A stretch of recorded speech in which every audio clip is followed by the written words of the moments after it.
দর্শক, রাজধানীর যাত্রাবাড়ী এলাকায় এই মুহূর্তে রয়েছেন সহকর্মী সোহাগ আহমেদ। সরাসরি যুক্ত হচ্ছেন তিনি আমাদের সঙ্গে। সোহাগ, যাত্রাবাড়ী এলাকার এখনকার পরিস্থিতি কেমন দেখছেন? ইফতেখার, এক কথায় বলতে গেলে যাত্রাবাড়ী এখন ভয়াবহ উত্তপ্ত। সকাল থেকেই কিন্তু এই ধাওয়া পাল্টা ধাওয়া, রাবার বুলেট, টিয়ার সেল নিক্ষেপ এগুলো কিন্তু চলছে। তার ভিতরে ইট পাটকেল।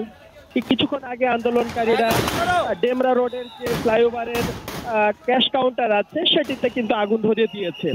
তারা কিন্তু কাজলা থেকে আস্তে আস্তে করে কিন্তু তারা যাত্রাবাড়ী থানার কিছু দূর পর্যন্ত কিন্তু তারা অবস্থান নিয়েছিল।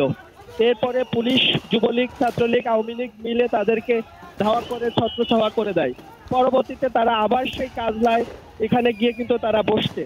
কিছুক্ষণ আগে দ্বীপের প্রধান হারুন রশিদ তিনি কিন্তু এসেছিলেন এখানে। তিনি এসে পর্যালোচনা করে গেছেন, পর্যবেক্ষণ করে গেছেন। কিছুক্ষণ তিনি যাত্রাবাড়িতে থেকে এরপরে তিনি কিন্তু চলে যান। এবং আপনি জানেন যে এই যে কোঠা সংস্কার আন্দোলনের যে আজকের কর্মসূচি, এই কর্মসূচিকে কেন্দ্র করে কিন্তু গত রাত থেকে এখানে উত্তপ্ত ছড়িয়েছে আন্দোলনকারীরা, এবং একটি রণক্ষেত্রের মতো চিত্র কিন্তু এই যাত্রাবাড়ি এলাকায় রয়েছে। কখনো কখনো পুলিশকে ধাওয়া দেয়, পুলিশ পালিয়ে যায়, আবার পুলিশ যুবলীগ সব মিলে আবার আন্দোলনকারীদের কিন্তু ধাওয়া দিচ্ছে। এই ধাওয়া পাল্টা ধাওয়ার ভিতরেই কিন্তু এই যাত্রাবাড়ির অবস্থা চলছে।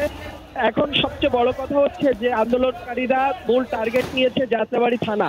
এই থানায় যদি তারা আক্রমণ করতে পারে তাহলে তারা কিন্তু বড় ধরনের ঘটনা ঘটাতে পারে বলে পুলিশ আশঙ্কা করছে। তো এই মুহূর্তে এখানে আসলে বলা যাচ্ছে যে অবস্থা খুবই উত্তপ্ত। এখন দেখা যাক পরিস্থিতি কি হয়, আমরা সেই অপেক্ষায় আছি। দর্শক, সহকর্মী সোহাগ আহমেদ এতক্ষণ যাত্রাবাড়ী এলাকা থেকে টেলিফোনে যুক্ত ছিলেন আমাদের সঙ্গে।